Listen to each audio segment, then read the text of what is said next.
Why do you talk without knowing what you're talking about? Pull yourself together, Job. Up on your feet. Stand tall. I have some questions for you, and I want some straight answers. Where were you when I created the earth? Tell me, since you know so much. Who decided on its size? Certainly you'll know that. Who came up with the blueprints and measurements? How was its foundation poured? And who set the cornerstone while the morning stars sang in chorus and all the angels shouted praise? And who took charge of the ocean when it gushed forth like a baby from the womb? That was me. I wrapped it in soft clouds and tucked it in safely at night. Then I made a playpen for it, a strong playpen, so it couldn't run loose. And I said, "Stay here. This is your place. Your wild tantrums are confined to this place." Don't you just love Job? Good morning.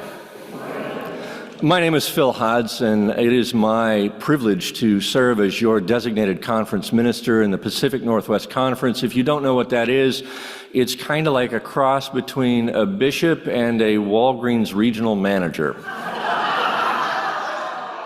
We have lots of influence and very little power.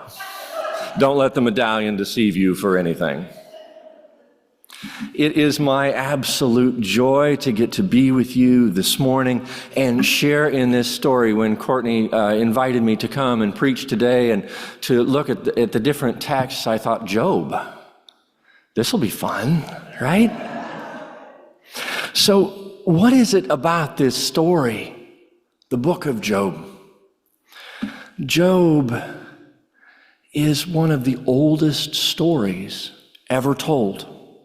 If you read the whole story, if you read the whole book, this first story, know this is the first story ever written down that became part of the Hebrew Scriptures, right? The Bible begins with what? Exodus, and Genesis is the prelude. But Job was the first story written down. Did you know that? There's your knowledge for the day.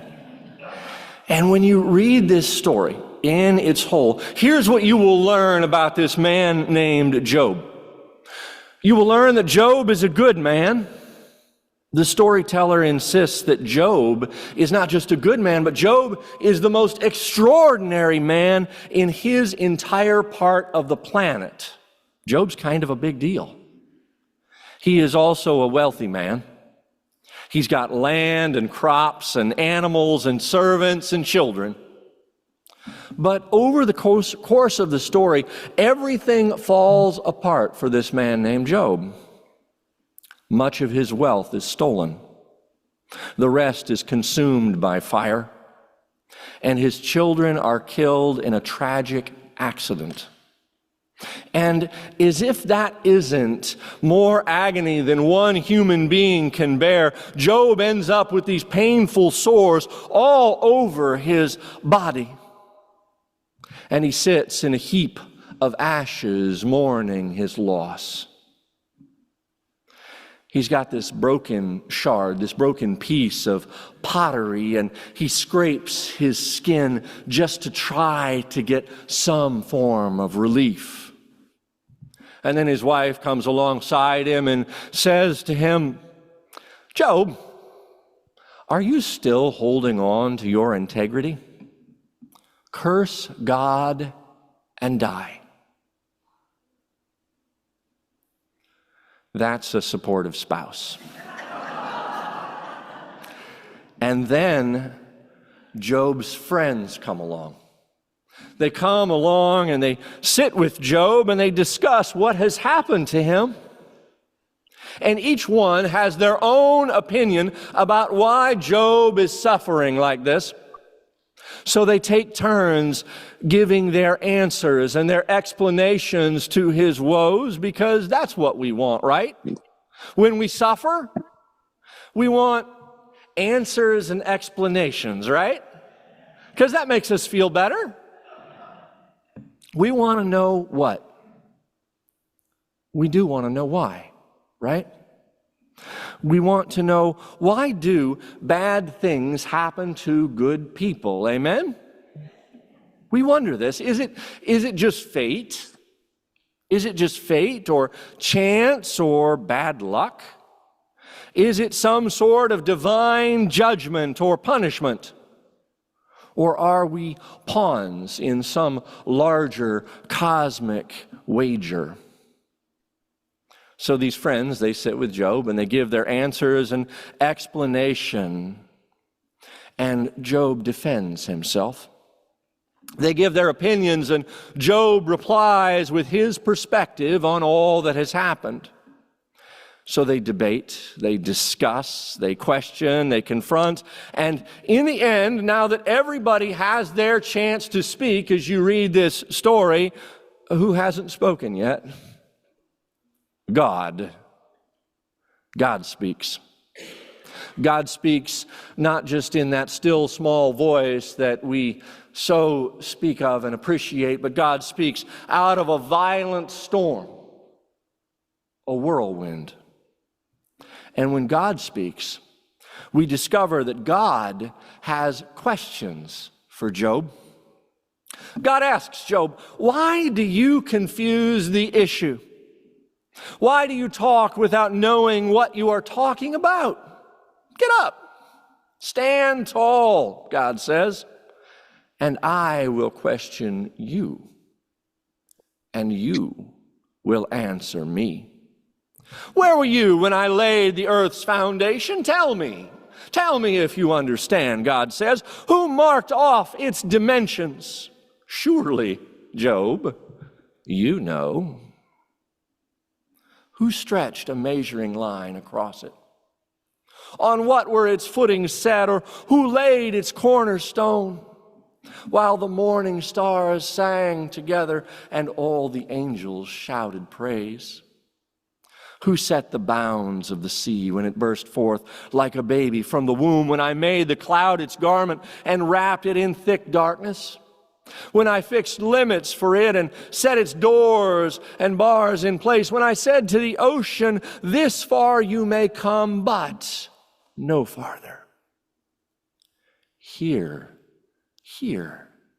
is where your proud waves halt. Job, have you ever given orders to the morning? Or shown the dawn its place, that it might take the earth by its edges and shake the wicked out of it? The earth takes shape like clay under a seal. Its features take shape like those of a garment. The wicked are denied the light. Their upraised arm is broken. Job, have you ever journeyed to the springs of the sea? Or walked in the recesses of the deep? Have the gates of death been shown to you, Job? Have you seen the gates of the shadow of death? Have you comprehended the vast expanses of the earth? Tell me, Job. Tell me if you understand. What is the way to the abode of light? Where does darkness reside? Can you show them to their places, Job? What is the way to their homes? I mean, surely, Job, you know, for you were already born. You have lived so many years. Where is the place where the snow is stored, God says? Have you seen the storehouses of the hail, which I reserve for times of trouble, for days of war and battle? Where is the place where the lightning is dispersed, Job? Or the east winds are scattered over the earth? Who cuts a channel for the torrents of rain, or makes a path for the thunderstorm, that it may water a land with no one in it? A desert where no one lives, to satisfy a desolate wasteland and make it sprout forth with grass? Does the rain have a father, Job? Who fathers the drops of dew? From whose womb comes the ice? Who gives birth to the frost from the heavens when the waters become hard as stone and the surface of the deep is frozen? Can you bind the beautiful Pleiades? Can you cut loose the cords of Orion? Can you bring forth the constellations in their seasons, or let out the bear and its cubs, God says? Do you know the laws of heaven? Can you set dominion over the earth? Can you raise your voice, Job, above the clouds? Can you cover yourself in a flood of water, Job? Do you send the lightning bolts on their way? Do the lightning bolts say to you, "Here we are"? Who endowed the heart with wisdom, or gave understanding to the mind? Who has the wisdom to count the clouds, or tip over the water jars of the heavens when the dust becomes hard and the clods of earth stick together? Do you hunt the prey for the lioness, Job, to satisfy the hunger of the lions while they crouch in their den or lie in wait in the thicket? Who provides food for the raven when their young cry out and they wander about in search of food? Do you know, Job? Do you know when the mountain goats give birth? Do you watch when the doe bears her fawn? Do you count the months till they bear? Do you know the times they give birth? They crouch down and bring forth their young, their labor pains ended. Their young thrive, and they grow strong in the wild. They leave, and they do not return. Who let the wild donkey go free, Job? Who untied his ropes? I gave him the desert, God says, as his home, the salt flats as his habitat. He laughs at the commotion in town. He does not hear the shout of the driver. He ranges the hills looking for pastures, seeking out any green thing. Will the wild ox consent to serve you? Will he stay by your manger at night? Can you hold him to the furrow with the harness? Will he till the valley behind you? Can you rely on him for his great strength? Can you leave your heavy work to him? Can you trust him to gather together the grain and bring it to the threshing floor? The wings of the ostrich flap joyfully, Job, but they are nothing compared to the pinions and the feathers of a stork. For she lays her eggs on the ground. She lets them warm in the sand. She is unmindful that a foot may crush them or a wild animal may trample them. She treats her young harshly, as if they aren't even hers, as if her labor was in vain. She wasn't endowed with wisdom or given her share of good sense, God says, yet when she spreads her feathers to run, she laughs at horse and rider. Job, do you give the horse his mighty strength? Do you clothe his neck with a flowing mane? Do you make him leap like a locust, striking terror with his proud snorts? He paws fiercely, rejoicing in his strength. He charges into the fray. He laughs at fear. He is afraid of nothing, Job. He does not shy away from the sword. The quiver rattles by his side, as does the flashing spear and lance. In frenzied excitement, he eats up the ground. He cannot stand still when he hears the trumpet blast. When he hears it from afar, he snorts, and aha, he smells the battle scent from afar. He hears the shout of the commander and the battle cry. Job, God says, does the hawk take flight by your wisdom as he spreads his wings to the south? Does the eagle, Job, soar by your command as he builds his nest on high? He dwells high on a cliff and stays there at night. The rocky crag is his stronghold. From there he seeks out his food. His eyes can detect it from afar. His young, they feast on blood. And where the slain are, there he is. And then God says to Job, Will one who contends with the Almighty correct them? Let him who accuses God answer them. And then Job replied. After all this, Job replied, and Job said, I am unworthy. Who am I to reply to you? I put my hand over my mouth. I spoke once, but I have no answer. Twice, but I will say no more. We want answers, don't we, to our suffering? We want explanations to the pain we encounter in our lives, to the fear and the worry that surround us. And if we're honest, we're in that season now, aren't we? Again, of fear and worry. We want to know why we suffer in this world like we do.